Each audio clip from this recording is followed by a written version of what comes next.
Morning, everyone. Thanks, Mark, for the introduction. Let me just start. UKWA, UK Warehousing Association, quick show of hands. Who hadn't heard of the UK Warehousing Association leading up to today? Show of hands. There we are, Mr. Chairman. I need to keep spending the PR budget. We will keep the PR company on another week. Quick intro then. If I can get the technology working, let's do it this way. We're a business-to-business trade association. We represent the warehousing and logistics industry. We've got about 700 members, all practicing in the logistics sector. Some of our members are the suppliers to the 3PLs, and I know a number of you are here today. So thank you for your support of the association. I've also put another little logo on my card there, which is the International Federation that we belong to.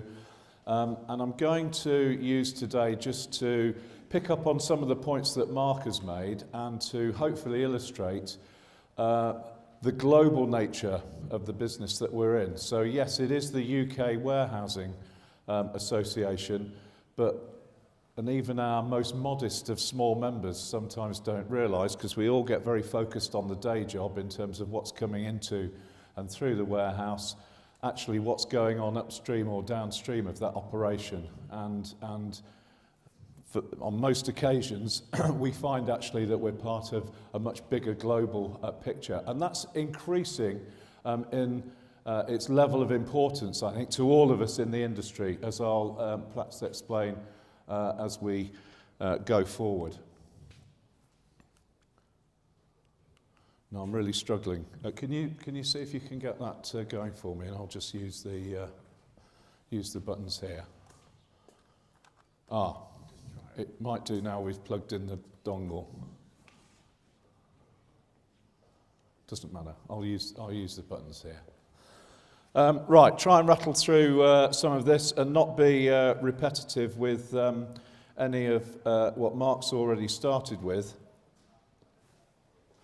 Thank you. We've got a very fragile and delicate world around us, as Mark said, and from a logistics point of view, really being driven by this technologically enabled consumer sitting at the centre of all of that's driving everything. But it is a global business, and we're all, to a greater or lesser degree, involved in this global supply chain business. I think also a world of unprecedented change for logistics as a result of all of this. And the message that we're putting back to our members is this is a time for incredible opportunity in the industry, particularly for third-party logistics providers to respond to those opportunities, but not without some of the risks. So let's just have a look and talk through what some of those risks are. Mark said this slide actually was in the slide pack before the 23rd of June last year. I didn't expect it to still be there now. It is the big elephant in the room, of course. And it's going to have a major impact on the business. Single market, particularly customs union, in terms of how we actually manage this global trade. As Mark's mentioned, we've got the inflationary pressures and the financial pressures on a sinking pound, which is now starting to manifest itself. This started this time last year, immediately after the referendum. If you look at what John Lewis are putting out there at the moment, they're already now saying that the increase in factory gate pricing in their sourcing from China is starting to have an effect on their business and further squeezing their margins. So that's something that we've got coming through. Volatility of the stock markets, again, because of the technology, the markets are following each other around the world almost on a 24/7 basis, and it's just so rapid that somebody sneezes in London, or you have a terrorist attack in London, and before you know it, the Nikkei in Japan is reacting to that incredible market that we're operating in. We've got this new style of politics. You can now have an idea and then put your political party together once you get elected. I think that's quite an interesting one, considering where we are at the moment. This is a country that is on the verge of joining the EU, wants to join the EU, actually is part of the customs union. Not many people are aware of that. Turkey is part of the customs union that we're negotiating either to stay in or come out of. And in the last 12 months, they've had a military coup. I mean, this is the fragility of the world that we're operating in. And against all of that, we've still got, and it's sort of lost its place on the front page, I guess, because of everything else that's going on, we've still got the biggest humanitarian crisis going on in the world that's in the last 70 years, since the Holocaust. Incredible, and still this huge migration issue facing Europe. No one's sure what this gentleman's going to do and where he's going to invade next, and we've got this guy letting all sorts of nasty things off in the Asia-Pacific area of the world. And then, as Mark said, and by the way, if it's anybody's birthday today, 14th of June, you're sharing it with the Donald. It's his birthday today. On a more serious note, talking about the global supply chain nature of things, he put his marker down very early because in his second day of being president of the largest economy in the world, completely ripped up the Trans-Pacific Trade Agreement. So that was a very early sign of Donald Trump's view about trade agreements and so on and so forth. And quite interesting, his rhetoric about America first and this sort of spat that he's having with China ongoing is quite interesting. You know, he's been making the point about China taking the lunch off the American workers' table. Then you've got China levying a $29 million fine on General Motors for a fairly inconsequential antitrust claim. So you've got the two biggest economies in the world having a bit of a rhetorical spat at the moment. Meanwhile, and I think this is really, really important to all of us in the logistics industry, look what's happening in China with their One Belt, One Road initiative. They've just announced an investment over the next 10 years of $129 billion to build infrastructure to take China in a westerly direction, because through this Belt and Road initiative, they think they can reach 35% of global trade in the next 10 to 15 years. So these are sort of some of the trading dynamics that are going on out there. If we just switch to the demographics, and this is the other elephant in the room, because without getting into the political argument, this is what really caused the big upset, wasn't it? Social care. And it's all because of this demographic shift in the population. One, the population is growing, 6.8 billion global population to 9 billion over the next 25 years. 1 in 10 people being over the age of 65.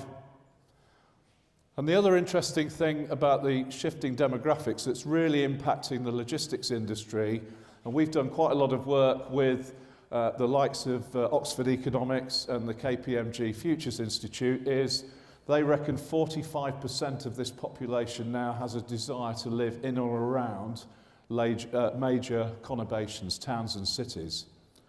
And that's what's driving a phenomenal change in logistics as well. So the urban drift, as we call it, that's not Wolverhampton on match day, but that is a kind of indication of what some of the towns and cities are going to look like around the world. And we've got real evidence of this.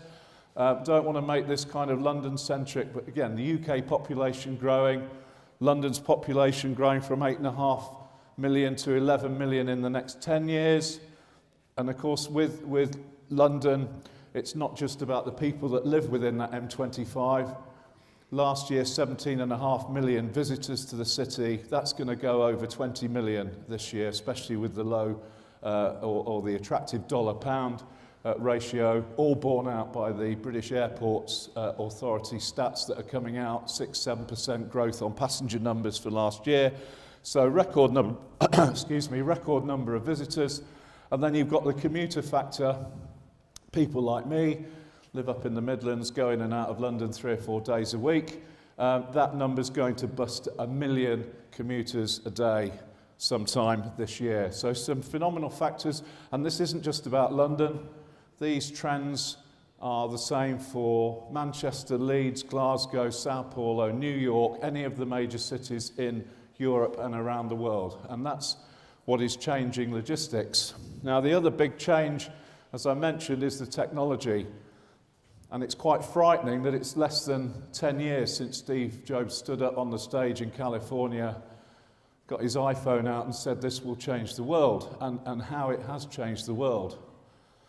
Not just our world here where we've evolved through a retail cycle, if you like, of sort of bricks and mortar, high streets, out of town, to this frenzy of e-commerce. But some of the pictures on the right-hand side of the slide there, you know, this has opened up a whole new market of 750 million consumers in China. The big difference with these guys is, unlike us, they don't know what the inside of New Look or Harrods or Marks and Spencer's or whatever looks like. They've never been in a department store or a grocery store as we know it, but they're totally empowered. And that is changing the whole manufacturing and sourcing cycle of where most of our imported goods that we bring into this country come from, because the manufacturers now under increasing pressure in the Chinese market to serve this growing middle market and this technology-enabled consumer that there is in the Chinese market. So phenomenal change. And I'll just put this one in just for interest, just to demonstrate the speed of this change and the speed that it's all happening. So when the telephone was invented in 1878, it took 78 years to get 100 million customers, users worldwide. And if you look down to the bottom of the chart here, the App Store, the WhatsApp, and the latest app that I know nothing about, but I'm sure my kids might, Candy Crush, it took a year to get 100 million users worldwide. This is a phenomenal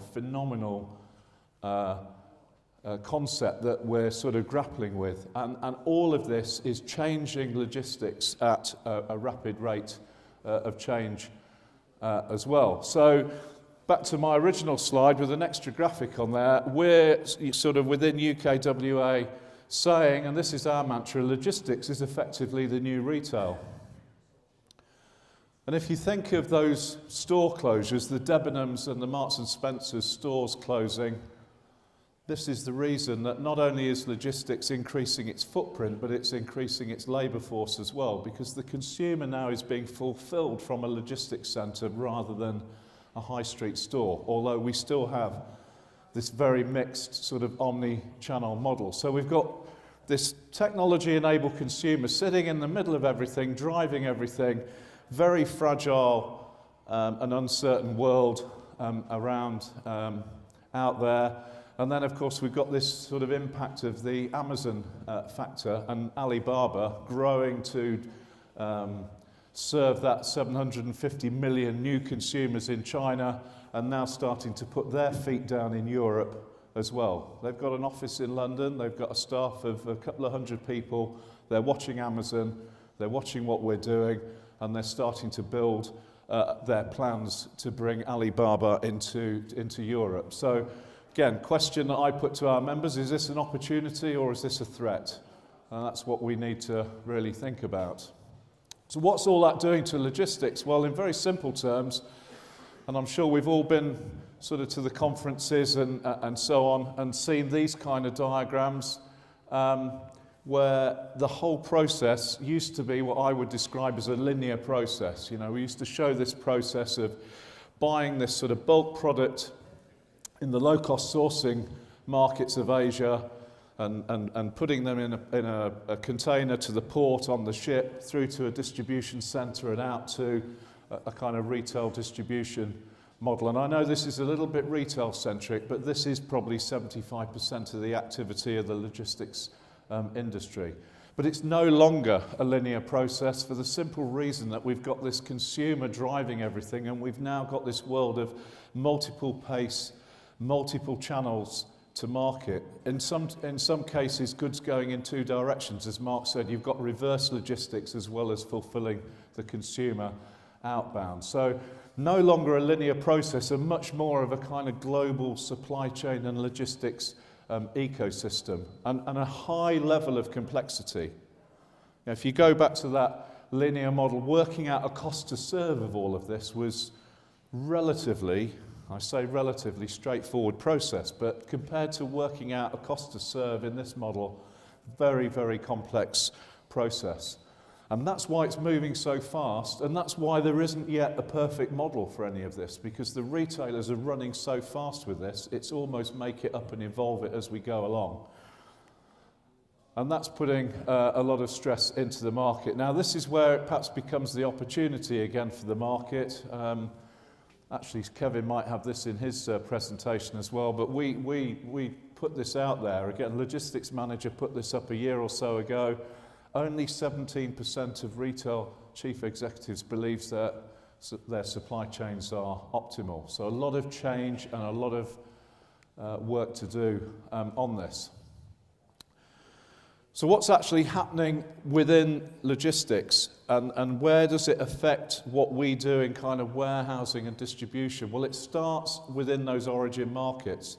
Because of that Chinese phenomenon and the growth of that across Asia, it effectively means that the buyers are not getting the level of flexibility and agility that they used to have. They're no longer calling the shots, particularly when it comes to order quantities.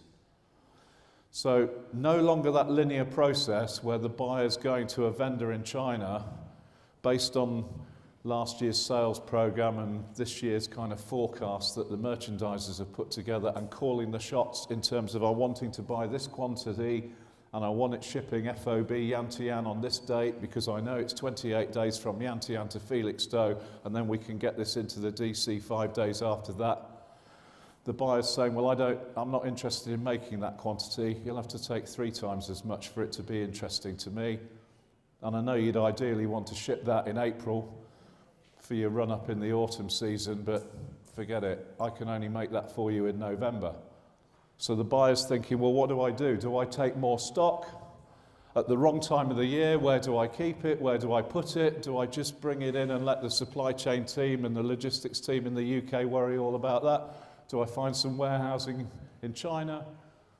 Do I ship it halfway to Dubai, put some warehousing in Dubai and then ship it in as we need it from somewhere else in the process like that? These are all the decisions that are going on at the moment because the buyer no longer has that rigid control over the sourcing program. So all of this is changing the emphasis on logistics from managing this kind of transportation in the linear process to a much more complex set of circumstances, and it's actually changing the emphasis onto managing the inventory on a global basis. And then, of course, getting the product into destination to compete with Amazon. Most companies now have got to get some stock within an hour's reach of the consumer because that's the Amazon offer. Kevin might talk about this as an Amazon Prime customer with his little I remember him presenting once wanting a radiator key last winter, ordering it on Amazon Prime and having it, delivered to the newsagent down the road within the hour. That's the level of service that the consumer is now expecting. So stock coming into the market, again, has got to fulfill a high street store, an out-of-town store, a click and collect model, a home delivery model. So does that mean that we're sort of ripping up the model of one big national distribution centre sitting in the middle of the country and doing a store replenishment on a Monday, Wednesday and Friday like we used to do in the olden days? It's changing rapidly. So, and we had a meeting last week with some of our associate members and our operating 3PL members. We went to John Lewis at Milton Keynes. And we described that facility, well, you can't call it a warehouse, it's actually an order factory. So mechanised and so automated, it has the feel more of a kind of factory manufacturing environment. You could eat your dinner off the floor and there's nothing much going on of a manual process. Automated pick systems, sortation systems and storage and conveyor systems, really, really quite phenomenal. And so we see the nature of the industry changing, and even with my chairman and past chairman in the room, I do get embarrassed actually by the name of our association, the UK Warehousing Association, because when I think of the word warehousing, it sort of conjures up this image of some old boy in a brown coat wandering around with a clipboard, sort of blowing the dust off stuff as he does the stock take. That's not the industry that we're in anymore. It's a high-moving, high-velocity, highly dynamic fulfillment business. And it's having a profound effect on how we source the buildings to provide these services. Kevin's going to talk about the location bit, but clearly labour is a big issue. How do we fight this big labour issue that Mark's mentioned and start to introduce some automation into that to replace some of those repetitive tasks? Buildings are taking a different shape and size these days, and our role in the trade association isn't just about sort of supporting and advising and helping our members on a technical basis. We have a kind of lobbying role as well, and it's not just with the government and the policy makers around the industry. We have to educate the investors into the market that it's no longer necessarily about building a 15-metre high shed with a 10% office content and X number of car parking spaces. You know, the whole configuration of these buildings is changing, and we've got to change the thinking around some of the investors to get the investment needed into the new shape, style of buildings. And obviously, the fit out of those buildings and how they operate in terms of the services and the MHE going into those buildings is largely the agenda for today. So sort of summarising all of that, new demands on logistics.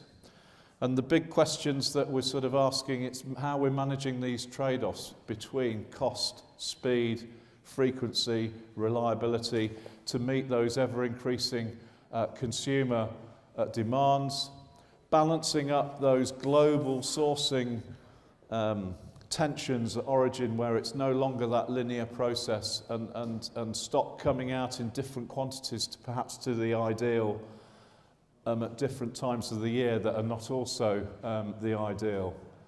That demand forecast versus those minimum order quantity type of trade-off and decisions. And not just the national shortage of labour that we have here. This is a worldwide phenomenon as well, how we deal with that and how we can replace some of those labour processes with mechanisation and automation. And the other thing that I'm keen to stress here, and this was really the subject of our sort of meeting at John Lewis last week, is to dispel the myth, really, that automation and technology is no longer the preserve of the big guys. You know, this isn't the big multinational 3PLs that have the right to this, and it's to work with the suppliers to find the easy access, modular kind of design and approach to enable the mid-size and SME operators to take advantage of this. And I really believe that's possible, particularly on best use of kind of cloud-based technology. The cloud is actually making a lot of this technology now, one, portable, and two, affordable. And that's what we've got to think about. So it's not just about the big, you know, aiming all of this at the big guys. And of course, these multiple routes to consumer, changing the dynamics, as I've said. So the big issue really for us is how do we find the right type of warehousing, fulfillment operations in the right place on a global basis. That really is our big challenge. What stock do I hold where? And just a final slide, just for food for thought. Those of you that have been in the business and actually seen it in operation in the sourcing market. This is Hong Kong. This is my old favourite on the left-hand side there. It's called the ATL building. Used to be part of the P&O group, actually, was British owned. So we went in and sort of, the Brits went in and designed and developed this for Hong Kong. 13-storey building, every floor is 1 million square feet. There's a 17-kilometre dual carriageway, 4 lanes that go up the middle of the building. Largely with the small vehicles taking all of that imported stuff that we bring into the country in small amounts to be consolidated in consolidating centres there, and that comes out in containers that go down onto the quayside to be shipped. That's the ATL building. The latest development is the picture on the right, which is a Goodman development, 23 stories of logistics. And given, I think, what we're going to hear from Kevin about space restrictions, I put this in because I see this as the next development for logistics in the UK, particularly around meeting some of those challenges around urban distribution. Because we can't go that way because there isn't space. So we're probably going to have to go that way and start adopting some of these Asian type models and going multi-story. So that's me. Thanks very much, just to share those observations and tee it up nicely for Kevin. Thanks very much indeed.